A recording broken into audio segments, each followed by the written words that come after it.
The rain fell in sheets against the glass towers of downtown Calgary, as if the skies themselves were weeping for Alberta's oil patch.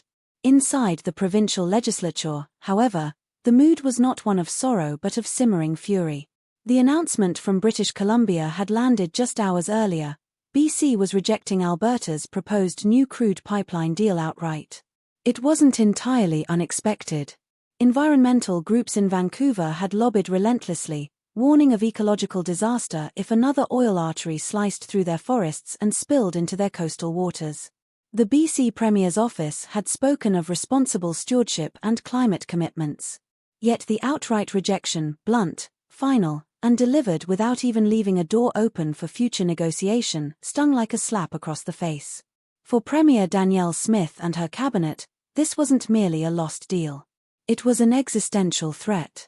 Alberta's economy ran on oil, and though world leaders spoke of green transitions and renewable futures, the present still belonged to crude.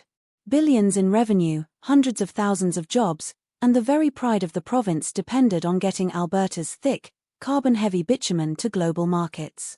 And Alberta had been here before. The bruising battles over the Trans Mountain pipeline still haunted the political imagination.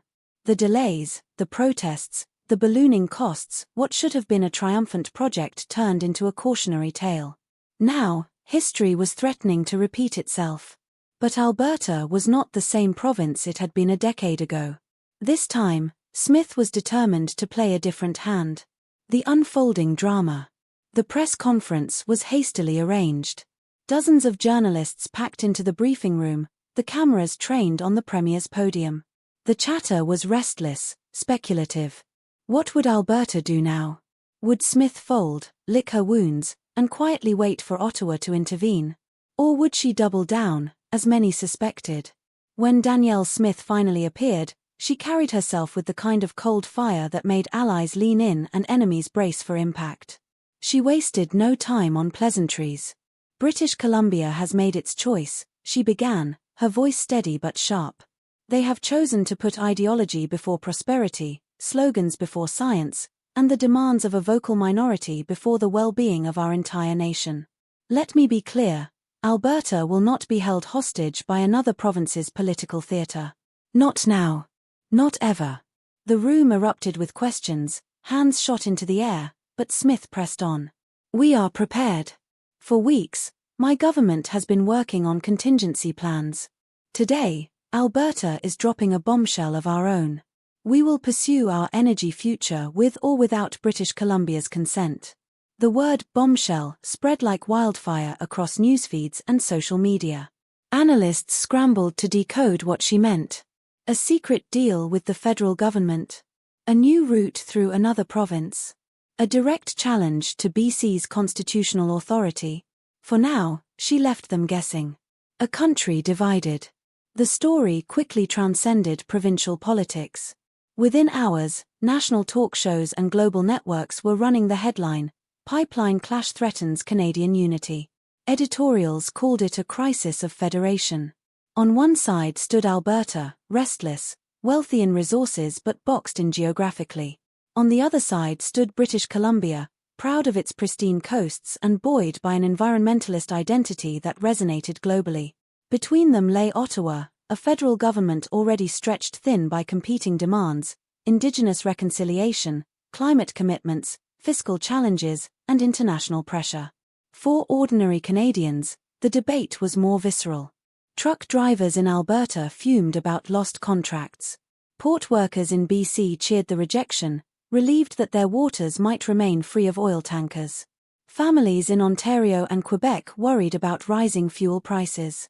And everywhere, there was a gnawing sense that Canada was once again tearing at its own seams. Alberta's calculus. Behind closed doors, Smith's team laid out the stakes. Without a new pipeline, Alberta's crude would continue to sell at a discount, forced to rely on overburdened existing routes. Billions in potential revenue would evaporate, weakening not only Alberta's economy but Canada's national coffers. But Smith saw an opportunity in the crisis. If she played her cards right, she could transform the rejection into a rallying cry not just for Albertans, but for Canadians who believed the country's prosperity still rested on the energy sector. Her advisors floated options. Reviving the idea of a pipeline north to the Arctic coast. Strengthening ties with indigenous communities who might back a route in exchange for equity stakes. Exploring partnerships with U.S. states for cross-border access. Or, most explosively, launching a constitutional challenge against BC's right to block interprovincial projects. Each option carried risks, but the Premier's instincts leaned toward confrontation. After all, Alberta's history was written in the language of defiance, the province that had stood up to Ottawa before, the province that had demanded its fair share from Confederation. Now, the stage was set for a new showdown. The first sparks. The backlash in BC was immediate.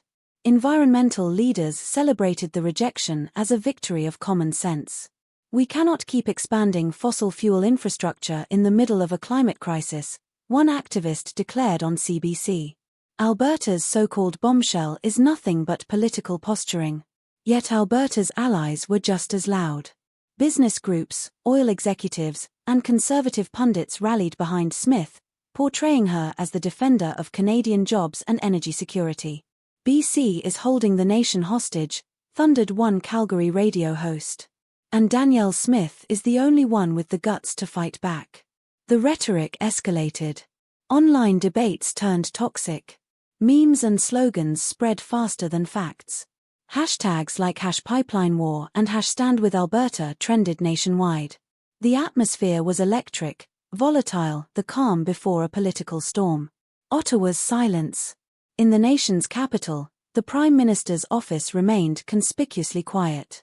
Sources whispered of frantic meetings, of advisers urging caution, of fears that any statement might inflame the situation further. The federal government needed BC's support for its climate agenda. It also needed Alberta's oil revenues to fund its programs. To take a side too early would be to risk alienating one or the other. But silence had its costs. Into the void rushed speculation, suspicion, and conspiracy theories. Some accused Ottawa of secretly siding with BC, others of plotting with Alberta behind closed doors. The lack of clarity only fueled the drama. A province on edge. By nightfall, the streets of Calgary were buzzing with protests and counter-protests. Oil workers carrying signs that read "Our future, our pipeline" clashed with environmentalists chanting "No more oil, no more lies." Police formed barricades, helicopters circled overhead, and the media descended on the chaos. In living rooms across the country, Canadians watched in disbelief. What began as a provincial dispute was rapidly spiraling into a national crisis. And at the center of it all stood Alberta, promising a bombshell yet to be revealed. The Premier returned to her office, the weight of history pressing on her shoulders. She looked out at the rain-soaked skyline, knowing the decisions she made in the coming days would shape not only Alberta's fate but Canada's place in the world. The rejection was only the beginning. The real battle had yet to start. Here we go. The morning after British Columbia's rejection, the atmosphere across Canada felt heavy, as though the country itself was holding its breath. In Alberta, Danielle Smith's words from the press conference still echoed through the streets and into every household, offices buzzing with speculation about what her bombshell might mean. In Ottawa, the Prime Minister's advisers were already poring over reports, whispering urgent strategies, while in Victoria, the BC government celebrated a victory they believed would define them as the guardians of Canada's environmental future. The entire federation was suddenly tilting on a knife's edge. Behind closed doors in Calgary, Smith had convened what her staff were already calling the war room. Maps stretched across the walls, bright red and blue lines marking potential pipeline routes, some through British Columbia, others bending north into the frozen tundra, and one ambitious route threading east toward Hudson Bay. Ministers, aides, and executives sat in tense silence, their eyes trained on the Premier as she paced the length of the room. They had not slept much. Nobody had. Mark Rutherford, her energy minister, finally broke the silence by slamming his palm on the table and declaring that BC had underestimated Alberta's will. His voice carried the weariness of decades of failed pipeline fights but also a raw defiance. Smith stopped pacing and turned, her eyes sharp. She reminded them that Alberta had always been treated as the engine of Canada but rarely as its equal partner. If BC believed that rejecting the deal would be the end of the conversation, they were mistaken. Alberta was not on the defensive anymore, they were about to dictate terms. Meanwhile in Ottawa, the Prime Minister sat with a small group of senior aides, his expression grave. They outlined the dilemma in cold, blunt terms. If the federal government backed Alberta, they risked alienating British Columbia and undermining their climate commitments, which had already drawn criticism from allies abroad. If they sided with BC, Alberta's sense of alienation would harden into outright separatist sentiment, something that had simmered for years and could explode now with dangerous force. The Prime Minister rubbed his temples. He had seen pipeline battles before, but this one felt different, charged with a volatile mix of desperation, ambition, and betrayal. Someone asked if Smith might be bluffing. The answer came quickly: Danielle Smith does not bluff. If she said she had a bombshell, she had one. While Ottawa scrambled, British Columbia basked in the glow of triumph. The Premier, Elaine Hartwell, stood before cheering crowds in downtown Vancouver, the coastal air thick with chants of victory. Protesters waved green banners, environmental activists wept with joy, and the Premier declared that her province would never be bullied into abandoning its environmental commitments. She portrayed Alberta as clinging to a dying industry while BC led the nation into a cleaner future. The images went viral, shared in every major city. For Hartwell, the rejection was a golden political moment, elevating her from provincial leader to national figure. Yet even as she smiled for the cameras, her closest advisors cautioned her. Alberta's fury was real, and Smith's cryptic promise was a shadow hanging over their celebration. Victories in politics could sour overnight. Into this storm stepped voices that could not be ignored: Indigenous nations. Some rejected the very premise of expanding oil infrastructure, demanding that Canada honor its climate responsibilities. Others saw opportunity, insisting that if pipelines were to be built, they would not be imposed but rather co-owned, with Indigenous equity and authority at the forefront. Chief Nathan Greyhawk of the Mistawasis Cree made headlines with his declaration that Alberta's future must be built with Indigenous peoples, not over them or around them. His words struck a nerve across the country. For decades, Indigenous consent had been the choke point of pipeline projects. Now it threatened to become the deciding factor once again. Back in the Calgary War Room, Smith finally unveiled the plan that her team had whispered about but dared not speak aloud. If BC refused to allow Alberta's oil to move west, then Alberta would stop asking. She traced a route across the map with her finger, moving north through the Northwest Territories and then to the Arctic coast. It was ambitious, dangerous, and astronomically expensive, but it cut BC out of the picture entirely. Melting Arctic ice was opening new shipping routes, and with the right partnerships, Alberta could reach Asian markets without ever touching British Columbia's coast. For a moment, the room was silent. Some thought it madness, others saw brilliance. Rutherford muttered that it would be a political earthquake. Smith looked around the table and told them that was the point. This was the bombshell. Alberta was done begging. It did not take long for the secret to slip out. A leaked memo to the press revealed that Alberta was considering an Arctic pipeline alternative. By the next morning, the story was everywhere. Environmentalists raged, warning of catastrophe in one of the world's most fragile ecosystems. Oil analysts raised cautious eyebrows, admitting that while the costs would be staggering, the strategic potential was undeniable. On television panels, commentators debated furiously: was this real, or was Smith bluffing to gain leverage? Either way, Alberta was no longer the supplicant. They were setting the agenda, and Ottawa, British Columbia, and even global energy markets were forced to respond to Alberta's move.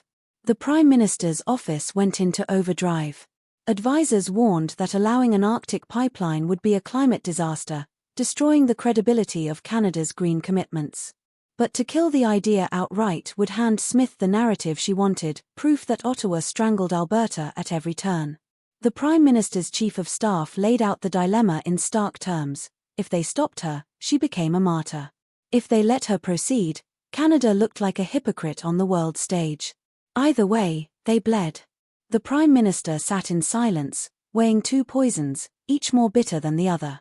Across the nation, the ripple effects intensified. In Alberta, rallies erupted with slogans like "Build It North" and "Alberta Strong." Families of oil workers saw hope where there had only been despair. In British Columbia, counter-protests demanded the federal government crush the Arctic Plan before it gained traction. In the North, Indigenous communities found themselves split down the middle, some seeing an unprecedented chance for economic power, others fearing irreversible destruction of their lands. What began as a dispute between two provinces was becoming a national drama with international implications. As cameras flashed and microphones crowded, Smith remained calm, almost cold. Her advisors urged caution, but she brushed them aside. She knew the risks, but she also knew the rewards. Alberta had been humiliated too many times, dismissed as a resource colony, its wealth siphoned while others dictated its fate. This was the moment to flip the script. Alone in her office one night, she stared at the maps, glowing in the dim light, and reminded herself that history favored the bold. A text buzzed on her phone from a trusted aide. "They're scared. That means we're winning." She allowed herself the faintest smile. The bombshell was no longer just a looming threat. It had been dropped, and the countdown to its impact had already begun. The leak of Alberta's Arctic pipeline plan had already thrown the country into chaos, but it was only a shadow of what Danielle Smith had in store. For weeks she had held back, letting speculation swirl, letting Ottawa sweat in silence, and letting British Columbia bask in its moment of triumph. But in politics, timing was everything, and Smith had chosen her stage carefully.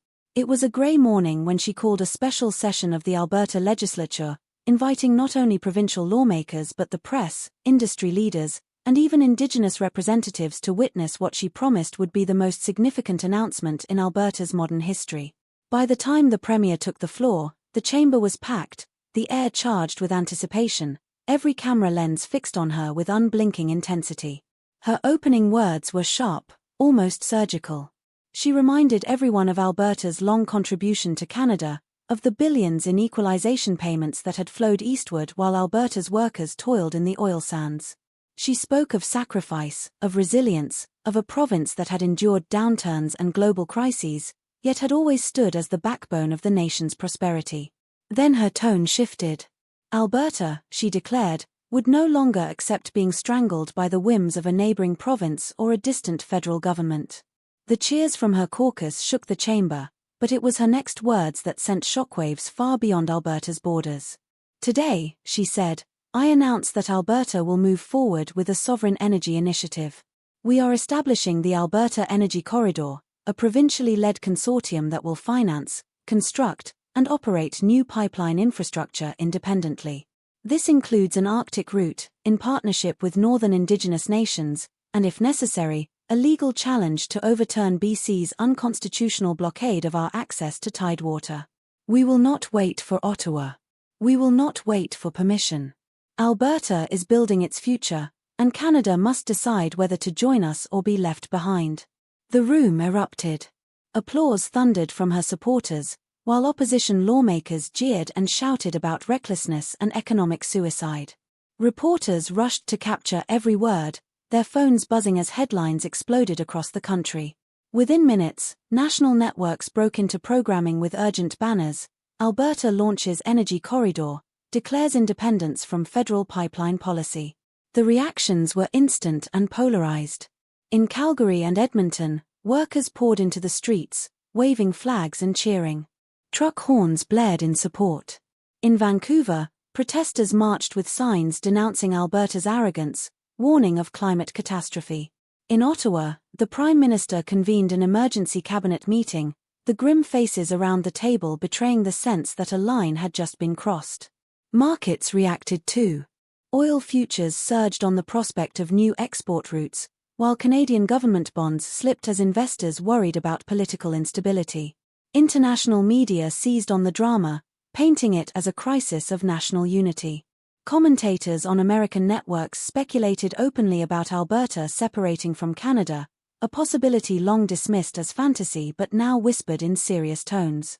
European outlets framed it as a test of whether Canada could balance climate commitments with energy realities. The strongest voices, however, came from the north. Several Indigenous nations issued statements confirming they were in preliminary talks with Alberta about equity partnerships in the proposed Arctic route. Chief Nathan Greyhawk appeared on national television, measured but firm.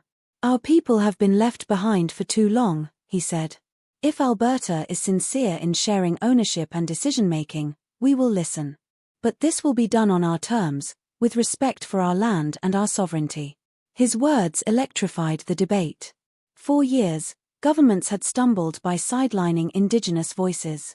If Alberta succeeded in building true partnerships, the entire balance of power could shift. British Columbia, however, exploded with fury. Premier Hartwell accused Smith of reckless brinkmanship, calling the energy corridor an act of aggression against Confederation itself. "This is not cooperation," she declared at a press conference in Vancouver. "This is a province declaring war on the environment, on its neighbors, and on the future of our children." Her words were met with roaring applause from her supporters, but Alberta's citizens heard only scorn.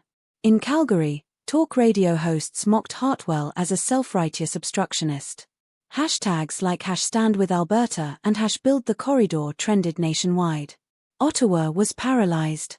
The Prime Minister's inner circle urged him to denounce Alberta's move, to reassert federal authority over interprovincial projects.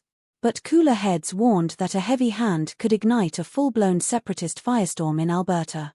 In Parliament, opposition leaders tore into the government, accusing it of weakness and indecision. The air in the capital felt electric, as though a single spark could set off an inferno. As days passed, tension spilled into the streets. In Edmonton, massive rallies filled Churchill Square, workers in hard hats chanting "Our oil, our future." Families waved Alberta flags, while speakers denounced both Ottawa and BC for betraying the province.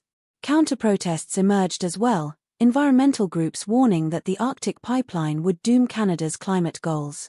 The confrontations grew heated, police forced to intervene as tempers flared.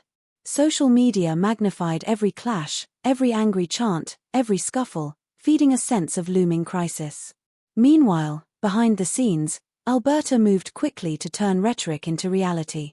The government announced the creation of a Crown corporation to oversee the energy corridor, seeded with billions in provincial funds and private investment.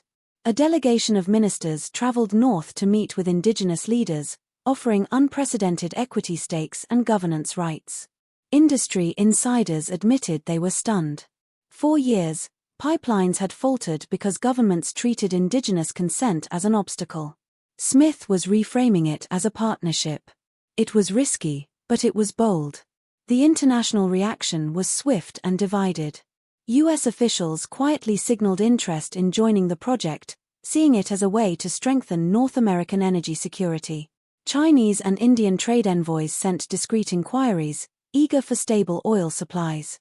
Environmental NGOs, however, launched global campaigns to block the Arctic route, warning of devastating spills and fragile ecosystems at risk. Suddenly, Alberta's gamble was no longer just a Canadian affair. It was a global flashpoint in the battle between fossil fuels and climate action. Inside Ottawa, the Prime Minister faced the most difficult decision of his career. To oppose Alberta outright risked igniting a constitutional showdown. To allow the energy corridor to proceed risked international condemnation and the collapse of Canada's green credibility. His cabinet fractured into camps, some demanding a firm stand, others urging compromise. He delayed, hoping for an off-ramp, but every day of silence made the federal government look weaker, and Smith stronger. Through it all, Smith remained unflinching. Each public appearance was sharpened to a blade's edge. She spoke not just to Albertans but to all Canadians who feared economic decline, who felt the country's future slipping away under the weight of ideology. Her message was simple: Alberta would no longer be held back. The bombshell had been dropped, and the shockwaves were spreading faster than anyone had predicted. One night, standing on the steps of the legislature, she looked out over a crowd of thousands carrying torches and banners, their chants echoing into the night. For a moment, she felt the enormity of what she had unleashed. Alberta was no longer merely fighting for a pipeline. It was fighting for its place in Confederation, for its dignity, for its survival. And whether the rest of Canada was ready or not, the battle had only just begun. The aftershocks of Alberta's bombshell reverberated through every corner of the country, and the economic storm it unleashed grew more ferocious with each passing day. Within a week of Danielle Smith's declaration, energy companies that had once kept their distance were scrambling to book meetings with Alberta officials. For years, investors had been spooked by stalled projects, by court challenges, by BC's unyielding opposition. But now, for the first time in a generation, Alberta was offering something radical, a promise to bulldoze through the paralysis. It was dangerous, yes, but markets often favored boldness over caution. Oil prices surged, buoyed by speculation that Alberta's new energy corridor could unlock untapped reserves. Calgary's downtown towers, once half-empty from years of layoffs, began buzzing again. Recruitment agencies reported a sudden spike in calls, workers wondering if a new boom was on the horizon. In Fort McMurray, local papers ran stories about hotels filling up and contractors dusting off old equipment. The promise of work, real work, in the oil patch, after years of uncertainty, was like a drug to a province that had lived and died by the cycles of energy. But the optimism in Alberta was matched by growing anxiety elsewhere. In Vancouver, port officials worried about being cut out of future deals if Alberta shifted its gaze northward. Environmental activists staged sit-ins outside the BC legislature, demanding Hartwell hold the line against what they called an oil state rebellion.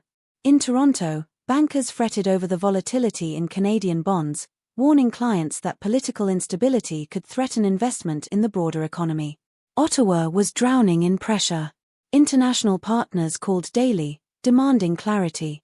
Was Canada still committed to its climate targets? Would it allow a rogue province to dictate national energy policy? European leaders, already burned by reliance on Russian gas, eyed Alberta's plans with both suspicion and desperate curiosity. In Washington, energy hawks pushed the White House to open discussions with Alberta directly, bypassing Ottawa. It was a move that would have been unthinkable months earlier but now seemed plausible, given Alberta's rising defiance. Meanwhile, Alberta tightened its grip. Smith introduced emergency legislation empowering the province to fast-track approvals, sidestepping federal reviews. Legal scholars warned it was unconstitutional, but the government pressed ahead. Alberta will not be shackled, Smith declared, her voice ringing through the legislature. We will build, and no court, no bureaucrat, and no neighboring province will stop us. Her words electrified supporters, who saw in her a champion who finally stood up to Ottawa's meddling. But constitutional experts warned of a looming legal earthquake. If challenged, the Supreme Court could strike down Alberta's laws, igniting a confrontation that might tear Confederation apart. As the battle lines hardened, the financial storm worsened. The Canadian dollar slid as traders priced in political risk. Global rating agencies hinted at downgrades, citing increased uncertainty in the Federation's fiscal cohesion. Provinces like Quebec and Ontario seethed, accusing Alberta of destabilizing the entire country for its own gain. Editorials in Eastern papers painted Smith as reckless, even dangerous, a populist willing to burn the house down for a bigger share of the pie. Alberta papers fired back, branding Ottawa as corrupt and BC as selfish, a province hijacked by activists and short-sighted politics. The public mood grew volatile. Protests erupted not just in Alberta and BC but across the country. In Montreal, climate activists marched with banners reading "No future in fossil fuels," while in Saskatoon, thousands rallied in support of Alberta, demanding Ottawa stop punishing resource provinces. Families were divided at dinner tables, co-workers argued in break rooms, social media became a battlefield of insults and conspiracy theories. Canada had seen national unity crises before over Quebec, over Indigenous rights, over constitutional reforms, but this felt different. This was about the lifeblood of the economy itself. The breaking point came when Ottawa finally acted. After weeks of hesitation, the Prime Minister announced a federal injunction to block Alberta's emergency legislation, citing federal jurisdiction over interprovincial infrastructure. The announcement, broadcast live, was meant to project strength. Instead, it lit a fuse. Within minutes, Alberta's government issued a fiery response, vowing to ignore the injunction. Smith appeared before cameras, flanked by cabinet ministers, declaring that Alberta would not back down. This is about more than pipelines, she said. This is about whether Alberta is truly equal in this country. If Ottawa insists on treating us as a colony, then Alberta will consider every option, including independence. The word hung in the air like a gunshot. Independence. Once the domain of fringe movements, it was now spoken by a sitting premier on national television. The effect was immediate. Crowds in Edmonton cheered wildly, waving free Alberta flags. In Calgary, a convoy of trucks lined the streets, honking horns in support. In Ottawa, lawmakers sat stunned, some whispering that Canada was facing its gravest crisis since the 1995 Quebec referendum. The Prime Minister, his face drawn and pale, insisted Alberta's threats were political theatre, but even he seemed to doubt his own words. Internationally, the declaration set off alarms. The U.S. State Department urged calm, warning of destabilization in a key energy partner. European leaders worried about their climate negotiations collapsing if Canada lost credibility. China and India, ever pragmatic, reached out quietly to Alberta officials, asking what a future trade relationship might look like if the province acted independently. For Alberta, it was validation. For Ottawa, it was humiliation. Behind the headlines, ordinary Canadians felt the strain. In Alberta, grocery stores and coffee shops buzzed with talk of separation. Some embraced the idea with fiery passion, dreaming of a sovereign Alberta flush with oil wealth. Others recoiled, fearing isolation and economic chaos. In British Columbia, tensions rose along the provincial border. There were reports of truckers refusing to deliver goods into Alberta, of heated confrontations at gas stations. National unity was no longer an abstract debate, it was fraying in real time, in the daily lives of ordinary people. The economic tremors deepened. Foreign investors began quietly pulling money from Canada, unsure of its future. The Canadian dollar hit a 5-year low. Alberta's government, however, doubled down, announcing new bond offerings to finance the energy corridor, boasting of strong uptake from global buyers. The contradiction was dizzying. While Canada's credibility weakened, Alberta's defiance seemed to attract capital from those betting on its success. Amid the turmoil, Indigenous voices remained pivotal.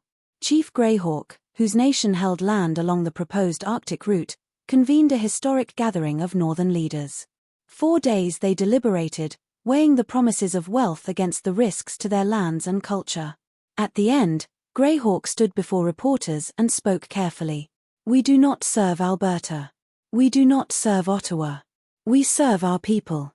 If Alberta offers true partnership, with respect and shared power, we may walk this path together.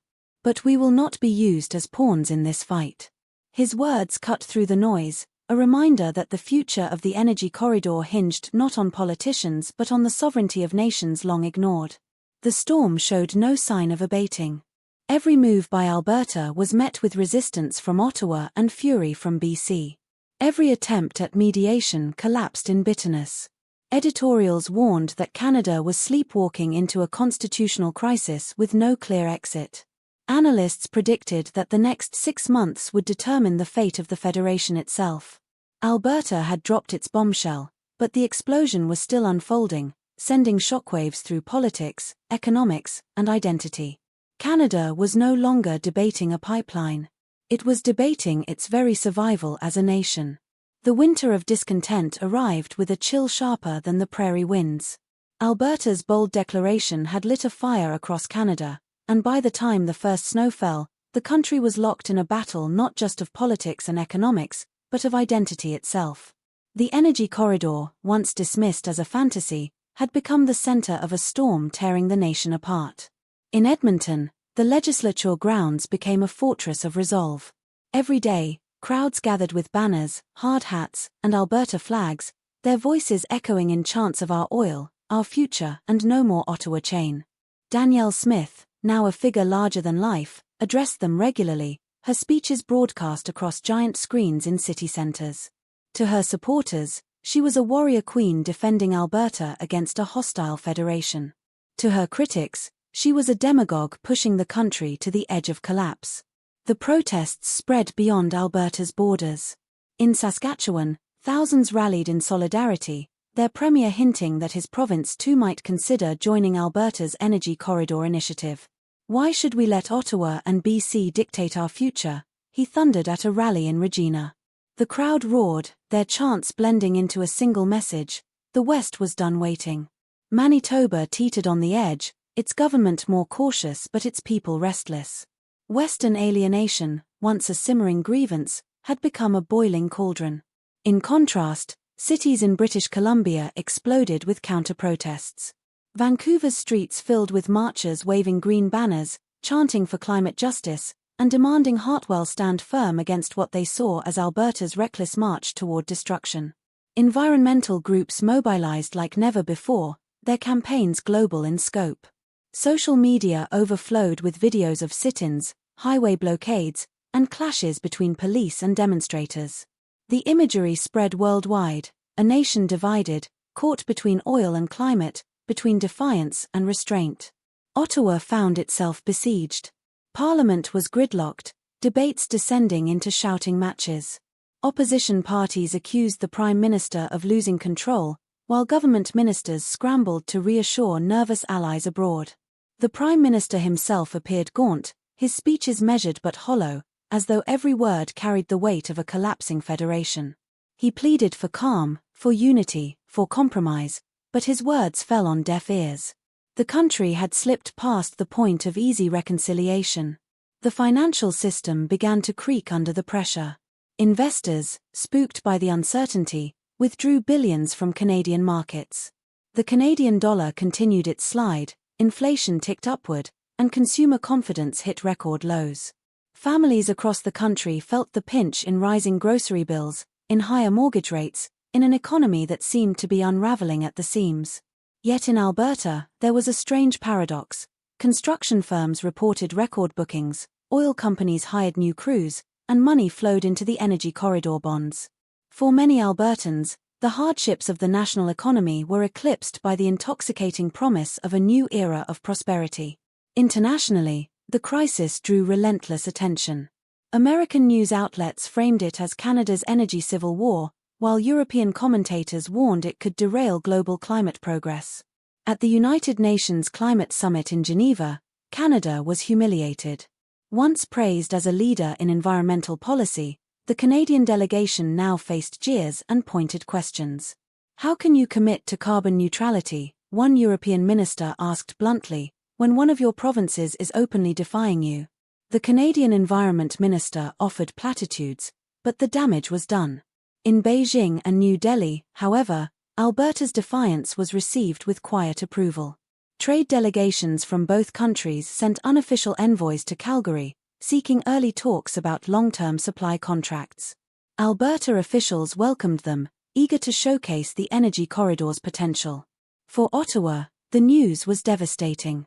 Alberta was acting like a sovereign state, cutting deals behind the federal government's back, undermining Canada's international standing with every handshake and promise. The strain grew unbearable. Rumors swirled of federal crackdowns, of the military being placed on alert. Ottawa denied them, but the sense of impending confrontation was inescapable. Police in major cities reported record unrest, with scuffles between pro-Alberta and anti-Alberta demonstrators becoming commonplace. In Calgary, counter-protesters clashed with workers marching in support of the corridor, fists flying, signs splintering, sirens wailing through the night. Videos went viral, each side portraying themselves as victims of the other. In Montreal, students organized massive sit-ins at universities, chanting against Alberta's oil dictatorship and demanding Canada double down on climate commitments. In Toronto, business leaders held closed-door meetings, whispering of a national collapse if Alberta wasn't reined in. Editorial boards in the East demanded stronger federal action, while Western papers called for Ottawa to back down before Canada split apart entirely. The media had become a chorus of division, amplifying every fracture until the nation's foundations seemed to tremble. Through it all, Indigenous nations held their ground. Chief Nathan Greyhawk became a figure of moral clarity, his speeches broadcast nationally, his words dissected like scripture. "We do not belong to Alberta, and we do not belong to Ottawa," he said in one widely shared address. "We belong to our ancestors, to our people, to our land." If Alberta wants a future with us, it must be built on true partnership, not desperation. We will not trade sovereignty for promises of riches. His message resonated far beyond his community, shaping the debate across Canada. Yet Alberta pressed forward. Surveyors mapped potential routes through the Arctic, helicopters buzzing across frozen landscapes as engineers staked their claims. Provincial crews broke ground on preliminary projects within Alberta's borders, symbolic shovels of dirt lifted before roaring crowds. Each milestone, however small, was broadcast as a triumph.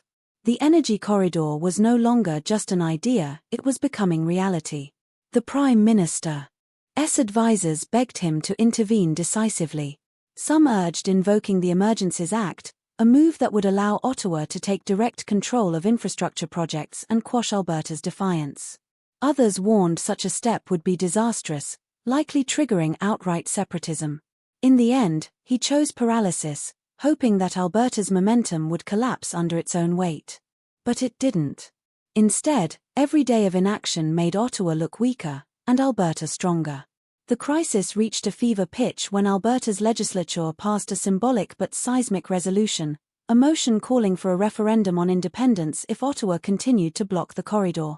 The motion passed narrowly, but the symbolism was enough to send the nation into panic.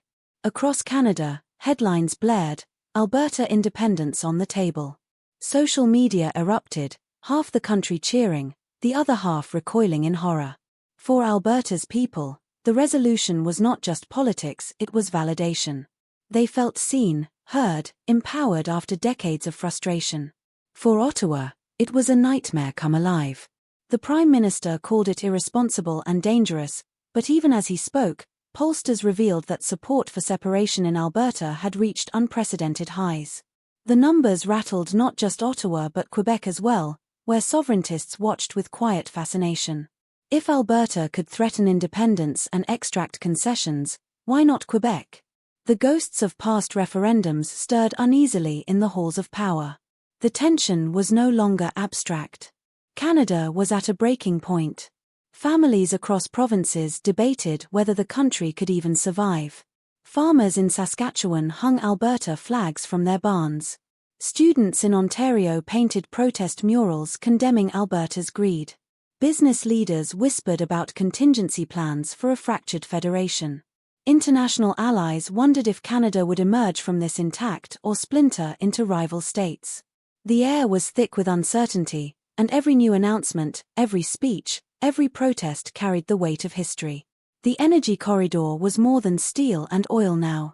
It was a symbol, a weapon, a wedge splitting Canada's future down the middle. And as the snow piled high on Parliament Hill, the sense grew that the country was standing on the edge of an abyss, one step away from a fall that could never be undone. The snow was still falling when Alberta's destiny arrived. The resolution for a referendum had cracked open a door that no one could close again. Across Alberta, signs went up in windows, "Yes for Alberta's future."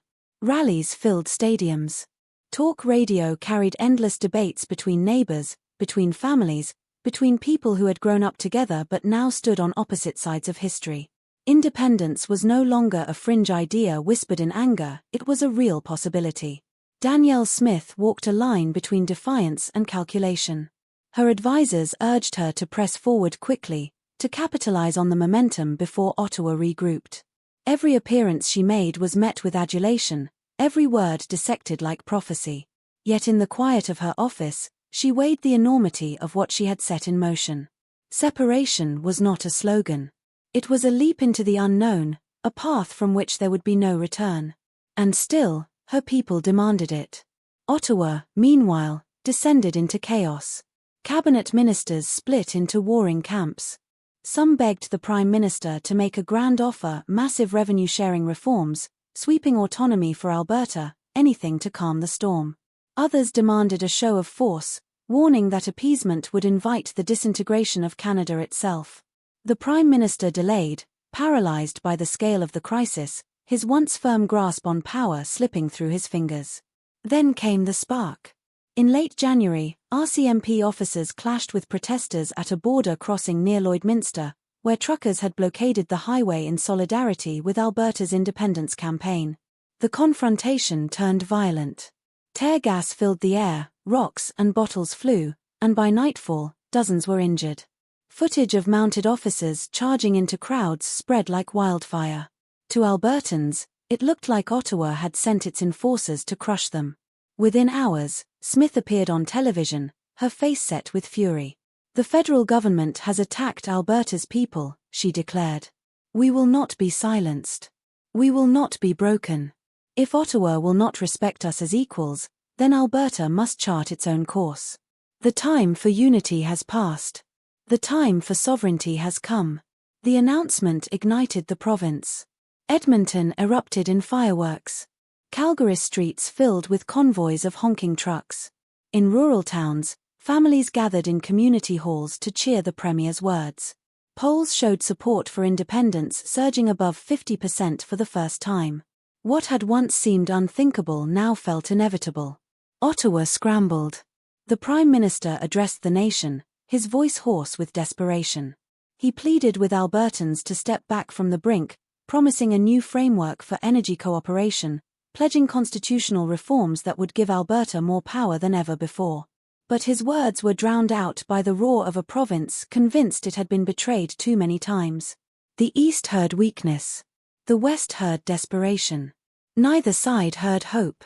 The referendum was scheduled for spring.